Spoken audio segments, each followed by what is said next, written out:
Is Las Vegas failing? For decades, the Strip was packed, hotels were booked solid, casinos were printing money.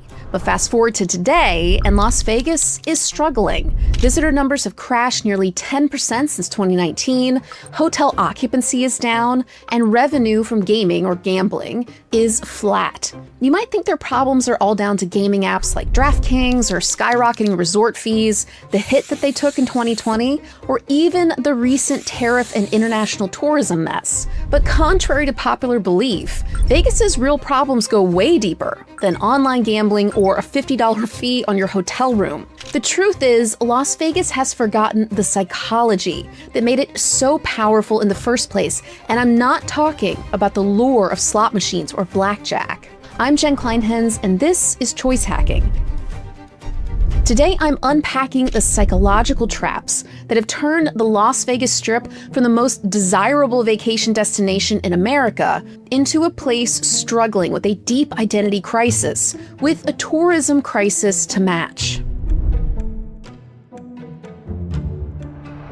To understand why Las Vegas is struggling, you really need to understand why it succeeded in the first place. Founded as an isolated railroad town in the middle of the Mojave Desert in 1905, Las Vegas didn't become Vegas until the 30s, when gambling was legalized in Nevada. But it wasn't until the 50s and 60s that Vegas really came into its own, driven by a surprising source: the downfall of the Baptiste regime in Cuba. When Fidel Castro took power in 1959, he shut down Havana's lucrative casinos, which had been a playground and a huge revenue source for the American mafia. This forced organized crime figures like Meyer Lansky and Bugsy Siegel to find a new place to play, and they found it in Las Vegas. The mob in Vegas didn't just open casinos, they created an entertainment destination, and they used psychology to do it, whether they realized it or not. They built the Flamingo, the Sands, the Stardust. They brought in world-class entertainment, Frank Sinatra, Sammy Davis Jr.,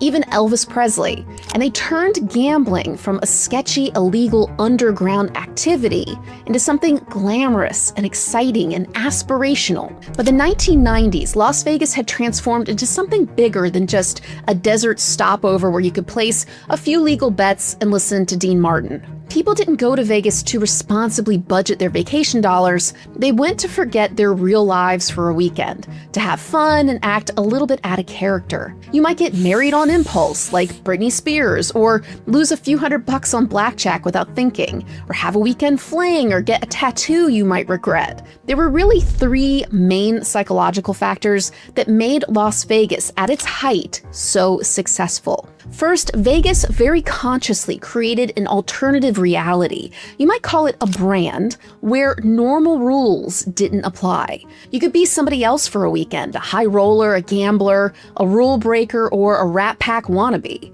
The entire city was designed around this escape fantasy. Massive themed hotels, 24-hour casinos, showgirls, champagne, endless entertainment, pumping in oxygen on the casino floor, and oh yeah, free drinks and no clocks on the walls, so you'd lose track of how long you've been gambling on the casino floor. Second, Vegas was an experience you couldn't really get anywhere else. You couldn't gamble legally in most states. You couldn't make impulsive decisions or act as foolishly as you wanted on a night out with no consequence. Vegas was the one place where all of that wasn't just allowed, it was encouraged. I mean, they don't call it Sin City for nothing. Third, Vegas mastered the psychology of making people spend more money, but feeling good doing it. The pain of payment is a phrase that describes the literal psychological pain that spending money makes us feel. But casinos figured out how to eliminate that pain entirely. One way was by doubling down, literally, on gaming chips. Now, while gaming chips have been around for hundreds of years, Las Vegas casinos helped popularize and standardize the modern gambling chip. So instead of gambling with actual dollar bills or coins, you converted your cash into colorful plastic chips. Now when you bet, you weren't betting $100 cold hard cash, you were moving around a game token that felt more like play money than actual currency. Now according to research, when people gamble with chips instead of cash, they bet significantly more money and they take bigger risks because the chip creates psychological distance from the actual value of the money. We all experience a similar effect when we use a credit card instead of cash. That lack of friction and the distance from the physical dollar bills, the physical currency, actually makes you twice as likely to make an impulse purchase with that credit card that you would have never made with cash. It's also the same reason why video games like Fortnite or Roblox use virtual currency like V-Bucks or Robux, so that when you load up some for your kids or even yourself, you don't feel that pain of payment as sharply. Now, for decades, avoiding the pain of payment was Vegas's secret psychological weapon, coupled with a carefully curated idea of who you could become when you landed on the Vegas Strip, and a feeling that anybody could win big in Vegas, including you. It was a brand story that people bought into because it felt true, and for a long time, it was. That is, until a villain appeared on the scene, a villain that shows up a lot in these stories that I share about the rise and fall of the world's biggest brands. And once they got it into their heads that Vegas was a cash cow, well, they got ready to do what it is that they do so well: kill it. By the early 2000s, Vegas was so profitable that it attracted attention from a new kind of organized crime, the legal kind. That's right. Private equity firms landed in Las Vegas.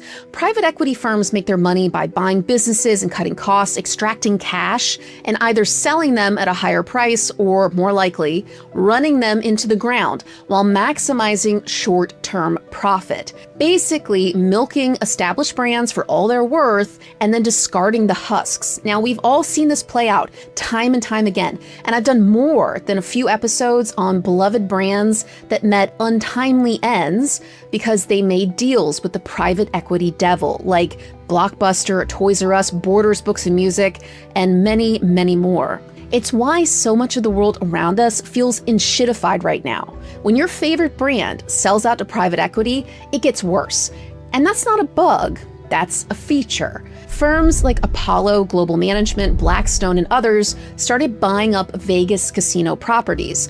The most aggressive was a company called Caesars Entertainment, where eventually their debt was so massive that the only way to stay solvent was to squeeze every possible dollar out of customers and employees. At one point, Caesars was spending more money just servicing its debt than what it was making in profits. And when a company is in debt, it really changes their behavior. You stop investing in things that make the experience special for your customers, but don't necessarily show up on a spreadsheet. You start cutting corners and you raise prices. Your focus is on only one thing: extracting the maximum amount of dollars from every single customer who walks through the door. Once private equity took control of the Las Vegas Strip, they started increasing the pain of payment in a way that not only destroyed people's Vegas experience, but also their trust in Las Vegas, the brand. While they kept the chips in the casinos, everywhere else, they made sure that you felt every single penny leaving your wallet. So let's start with the hotel room. So back in old Vegas, you could get a $25 hotel room, maybe you paid a few bucks in state tax, but a $25 room was basically a $25 room. Vegas casinos were happy to run deals because it meant that they could get more people to the Vegas Strip, where those people would spend in casinos, on shows, and in restaurants. But now, if you want to book a hotel in Vegas, things are a little bit more complicated and a lot more expensive. A Vegas hotel room advertised at $99 now can actually end up costing you more than $174 after all of your fees and taxes. So for example, a $99 hotel room sounds like a steal, but you'll also pay a $13 room tax, a $55 resort fee, an $8 resort fee tax, and it's all itemized right there on your bill. It kind of feels like a bait and switch. The room's advertised for $99, but it costs 76% more once you add in all the itemized fees.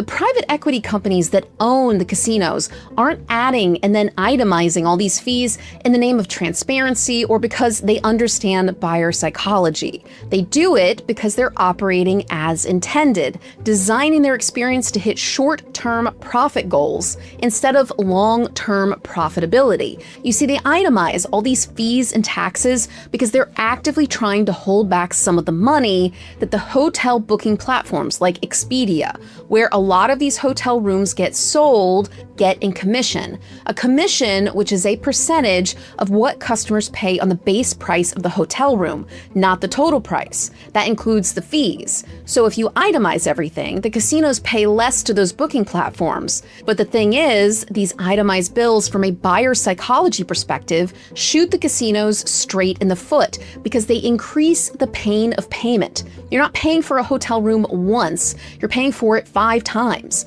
And not only that, you're psychologically anchored to and expected to pay $99 instead of $174.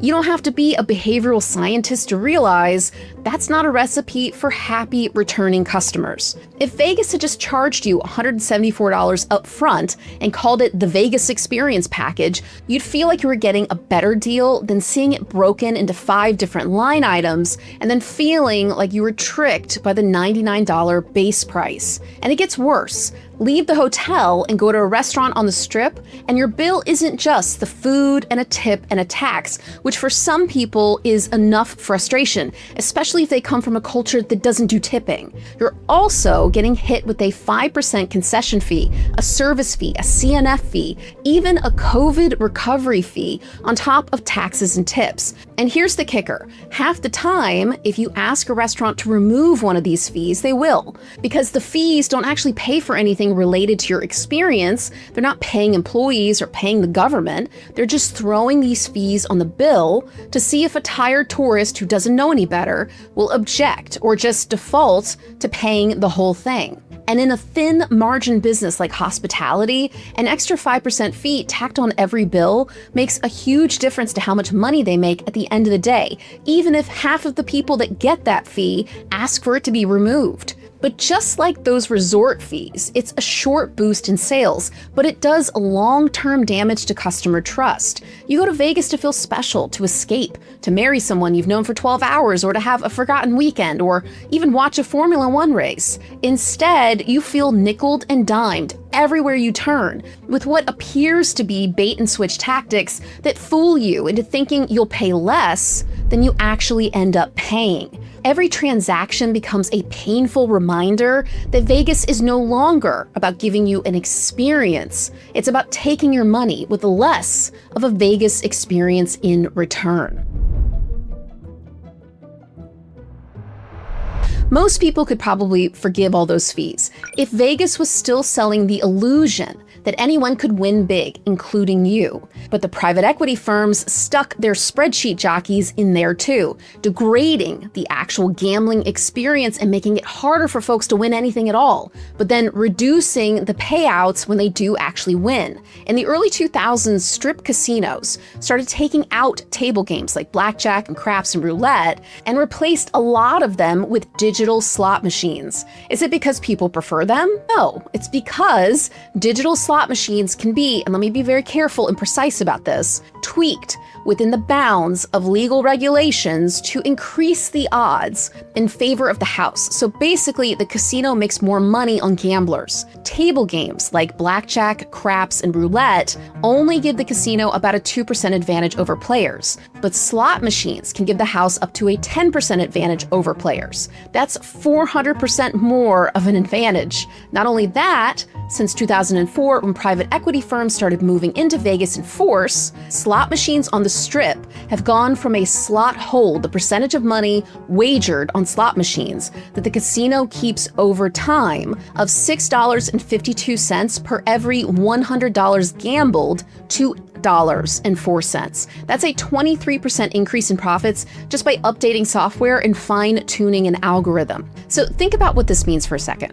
Lots of people go to Vegas to gamble, but they're winning less. The odds are worse. The games are designed to benefit the house more and more, and it feels like everything is a digital lotto machine. The games are also less interesting because they're basically all just different kinds of slots. If people go to Vegas to gamble, but they're winning less money fewer times and losing their shirts not at the casino, but on restaurant and hotel fees, then why go to Vegas at all? If you want to gamble responsibly, why not save the price of a plane ticket, download the DraftKings app, and put on some Frank Sinatra in your living room? The decline of Las Vegas is a lesson for all businesses and how to destroy a powerful brand by focusing on what's on this quarter's spreadsheet and not the psychological knock-on effect that improving your numbers in the short term has on your greatest long-term asset, your customers. Because people aren't stupid. Even if they can't articulate why they feel like they're being ripped off,